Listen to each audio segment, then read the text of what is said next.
आज मैं आप सबसे शेयर कर रही हूँ गोंद और ड्राई फ्रूट के लड्डू। इनमें गोंद का इस्तेमाल ज्यादा किया जाता है, तो आप इन्हें सिर्फ गोंद के लड्डू भी कह सकते हैं, जो कि यकीनन बहुत ज्यादा मजेदार बनकर तैयार होते हैं। ये लड्डू आपके लिए ताकत के खजाने से कम नहीं है, जो कि एनर्जी बूस्टर का काम करते हैं। अगर आपको कमर दर्द रहता है, जोड़ों में दर्द रहता है या थकावट का एहसास रहता है, तो ये लड्डू अपने डाइट का हिस्सा बनाइए। ठंड के मौसम में 2 छोटे लड्डू नाश्ते के तौर पर आप चाय के साथ ले सकते हैं, और गर्मियों के मौसम में 1 छोटा लड्डू आप चाय के साथ या दूध के साथ ले लीजिए। ये लड्डू बनाकर आप 1 से 1.5 महीना सर्दी के मौसम में एयर टाइट जार में ट्रांसफर करके रूम टेम्परेचर पर रख सकते हैं, और गर्मी के मौसम में फ्रिज में स्टोर कीजिएगा।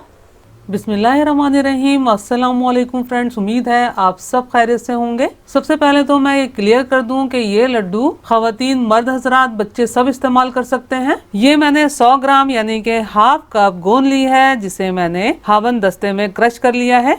ये लड्डू हम देसी घी में बनाएंगे, और आप भी कोशिश कीजिएगा कि देसी घी का इस्तेमाल करें। वैसे आप ये डालडा घी में भी लड्डू बना सकते हैं, और हम कोशिश करेंगे कि घी का इस्तेमाल कम से कम करें। पैन में मैंने 2 टेबल स्पून देसी घी शामिल किया है। ये होममेड देसी घी है। देसी घी बनाने के मुख्तलिफ तरीके आप ऊपर आई बटन क्लिक करके या डिस्क्रिप्शन बॉक्स में देख सकते हैं। फ्लेम को लो रखना है। जब लो फ्लेम पर घी गर्म हो जाए तो क्रश की हुई गोंद शामिल करनी है, और फौरन ही चमचा चलाते हुए फ्राई करना है। जब इस तरह से छोटे पीसेस में गोंद को क्रश कर लेते हैं, बहुत जल्दी से फ्राई होकर फूल जाती है और अंदर से कच्ची नहीं रहती। चंद सेकंड में ही गोंद फ्राई होकर फूल जाती है, तो आपने फौरन ही गोंद को निकाल लेना है, और इसी तरह थोड़ा थोड़ा सा गोंद को पैन में शामिल करना है और फ्राई कर लेना है। इसी घी में थोड़ी क्वांटिटी में गोंद शामिल करके फ्राई कर ली है। अब पैन में 1 टेबल स्पून मजीद घी शामिल करेंगे और बाकी गोंद भी फ्राई कर लेंगे। ये मैंने तमाम गोंद फ्राई कर ली है। गोंद फ्राई करने में आपको तकरीबन 2.5 से 3 टेबल स्पून घी लग सकता है। सिर्फ हाफ टी स्पून देसी घी मैंने पैन में शामिल किया है।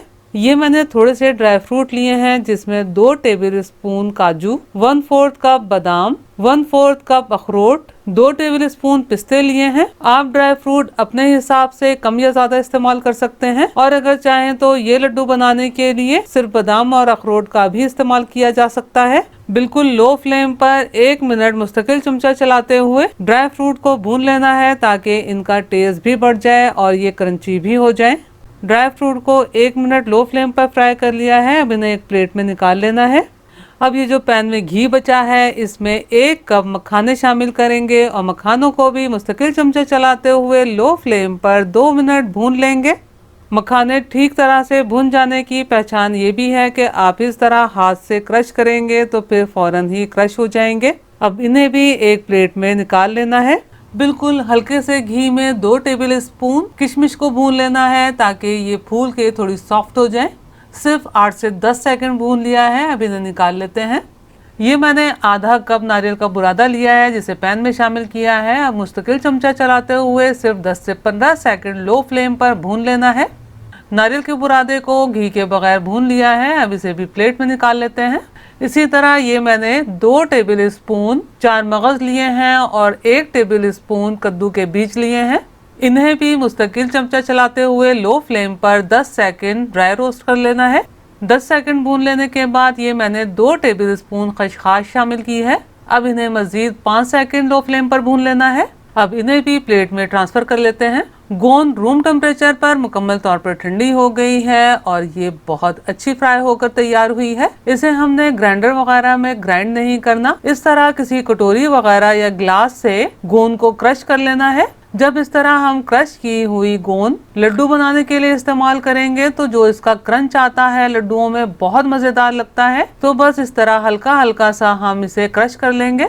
हल्का हल्का सा क्रश कर लिया है, और ये क्रंची सी गोंद लड्डुओं में इस्तेमाल करने के लिए तैयार है। ये ड्राई फ्रूट्स भी रूम टेम्परेचर पर ठंडे हो गए हैं। अब इन ड्राई फ्रूट्स को चॉपर में या फिर ग्राइंडर में दरदरा सा पीस लेना है, और ख्याल रहे कि आपने ड्राई फ्रूट्स को बारीक पीसने की कोशिश नहीं करनी, और दूसरा ग्राइंडर या चॉपर को मुस्तकिल नहीं चलाना, ऑन ऑफ करके चलाते हुए पीसना है। अगर आपने मुस्तकिल देर तक चलाकर ड्राई फ्रूट को पीसने की कोशिश की तो क्या होगा, ये ड्राई फ्रूट ऑयल छोड़ देंगे और हमारी रिक्वायरमेंट के हिसाब से पिस नहीं पाएंगे। ड्राई फ्रूट्स को दरदरा सा पीस लिया है। अब इसमें हमने ये मखाने शामिल करने हैं। मखाने बहुत जल्दी से क्रश हो जाते हैं, तो चंद सेकंड ड्राई फ्रूट के साथ मखानों को भी पीस लेना है और इसी तरह मशीन को ऑन ऑफ करते हुए पीसना है। ये लड्डुओं के लिए ड्राई फ्रूट पीसकर तैयार हैं। अब इन्हें एक बोल में ट्रांसफर कर लेना है। अब इसमें बाकी अज़ा भी शामिल कर देते हैं। तो ये मैंने तमाम गोंद बोल में शामिल कर दी है। नारियल का बुरादा शामिल किया है, 4 मगज कद्दू के बीज और खसखस, हाफ टी स्पून इलायची पाउडर शामिल किया है, 1 टीस्पून सौंठ का पाउडर। ये मैंने जायफल ली है। जायफल का जायका लड्डुओं में बहुत अच्छा लगता है, जो कि मैं क्रश करके डाल रही हूँ। ये मैंने तकरीबन 1/4 टीस्पून के बराबर क्रश करके शामिल की है। ये किशमिश भी शामिल कर देते हैं। लड्डुओं को सुपर टेस्टी बनाने के लिए 2 अज़ा मजीद शामिल करेंगे और जिसकी वजह से लड्डुओं के मिक्सचर की क्वांटिटी भी बढ़ जाएगी, जिसके नतीजे में ज्यादा लड्डू बनकर तैयार होंगे। यहाँ मैंने पैन में 1 कप यानी कि 120 ग्राम खालिस गंदम का आटा शामिल किया है। मेरी बहुत सी बहनें लड्डू बनाने के लिए या फिर आटे की कोई और मिठाई बनाती हैं तो भर भर के घी शामिल करती हैं। तो जैसा मैंने आपको कहा कि हम लड्डू बनाने के लिए कम से कम घी इस्तेमाल करेंगे। तो पहले हमने क्या करना है, आटे को ड्राई रोस्ट करना है। तो लो फ्लेम पर मुस्तकिल चमचा चलाते हुए आटे को भूनना है कि जब तक के इसमें सोंधी सोंधी सी खुशबू ना आने लगे और इसका हल्का सा कलर ना चेंज हो जाए। आप देख सकते हैं कि आटे का हल्का सा कलर चेंज हो गया है और इसमें बड़ी सोंधी सी खुशबू आने लगी है। अब आटे के सेंटर में हल्का सा स्पेस बनाएंगे और 1 टेबल स्पून देसी घी शामिल करेंगे। देसी घी मेल्ट होने पर आटे को घी में मिक्स कर लेंगे और तकरीबन 1 से 2 मिनट मजीद भूनेंगे। 2 मिनट लो फ्लेम पर मजीद भून लिया है। आप देख सकते हैं कि सिर्फ 1 टेबल स्पून घी में कितना अच्छा आटा भुनकर तैयार हुआ है। फ्लेम को मैंने ऑफ कर दिया है और ये मैंने आधा कप भुने हुए चने लिए हैं, जिसका मैंने पाउडर बनाकर आटे में शामिल कर दिया है। अब इसे भी आटे में अच्छे तरीके से मिक्स कर लेना है।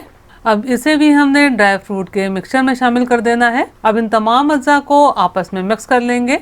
अब इस पॉइंट पर अगर आप चाहें तो बारीक पिसी हुई चीनी या फिर आइसिंग शुगर शामिल करके लड्डू बना सकते हैं, लेकिन अगर आप पिसी हुई चीनी या आइसिंग शुगर डाल के लड्डू बनाते हैं तो इस मिक्सचर को हल्का सा गर्म होना चाहिए। ख्याल रहे कि तेज गर्म ना हो। अगर ये मिक्सचर तेज गर्म होगा तो क्या होगा, चीनी तेजी से घुलेगी और लड्डू चिपचिपे से बनकर तैयार होंगे।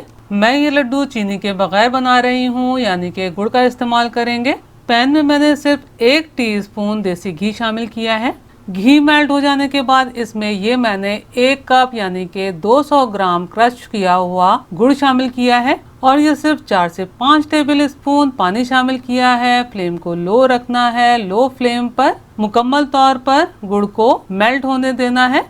लो फ्लेम पर गुड़ मेल्ट हो गया है। अब फ्लेम को मीडियम कर देना है और चाशनी में सिर्फ एक उबाल देना है। उबाल आते ही चाशनी को मिक्सचर में डाल देना है और मुकम्मल तौर पर लड्डुओं के मिक्सचर में मिक्स कर लेना है। इसमें ये मैंने कटे हुए थोड़े से बादाम और पिस्ते शामिल किए हैं, इन्हें भी मिक्सचर में मिक्स कर लेते हैं। अगर खुदा ना ख्वास्ता आप शुगर के पेशेंट हैं तो किसी भी मीठे के बगैर इस ड्राई मिक्सचर को आप एयर टाइट जार में स्टोर करके रखिए और गर्म दूध में 1 टेबल स्पून डालकर इस्तेमाल कीजिए। अब इसके जल्दी से लड्डू बना लेते हैं, क्योंकि आजकल काफ़ी ठंड है तो मिक्सचर बहुत जल्दी से ठंडा हो जाएगा और मुकम्मल तौर पर ठंडा हो गया तो आपको लड्डू बनाने में मसला हो सकता है, तो आपको इसे हल्का सा गर्म करना पड़ेगा। आप इस तरह टेबल स्पून के हिसाब से भी लड्डू बना सकते हैं, जैसा कि मैंने 1.5 टेबल स्पून मिक्सचर का ये लड्डू तैयार किया है और अंदाजे से भी अपने हिसाब से छोटे या बड़े लड्डू बना सकते हैं। बस इसी तरीके से तमाम लड्डू तैयार कर लेंगे। आप यकीन जानिए ये लड्डू बहुत ज्यादा मजेदार बनकर तैयार होते हैं। जो अज्जा का रेशो मैंने आपको बताया है उसी रेशो से ये लड्डू तैयार कीजिएगा तो परफेक्ट ये लड्डू बनकर तैयार होंगे। अगर आपको मेरा काम थोड़ा सा भी पसंद आया हो तो मेरी वीडियो को लाइक कीजिए, अपने दोस्त अहबाब में शेयर कीजिए, चैनल को सब्सक्राइब करना और बेल बटन को क्लिक करना बिल्कुल भी मत भूलिएगा। अल्लाह हम सब का दस्तरख्वान हलाल रिस्क से वसी तर फरमाए, आमीन। मुझे और मेरी फैमिली को भी अपनी दुआओं में याद रखिएगा। अपना और अपनी फैमिली का बहुत ख्याल रखिएगा। अगली रेसिपी की वीडियो तक के लिए अल्लाह हाफिज।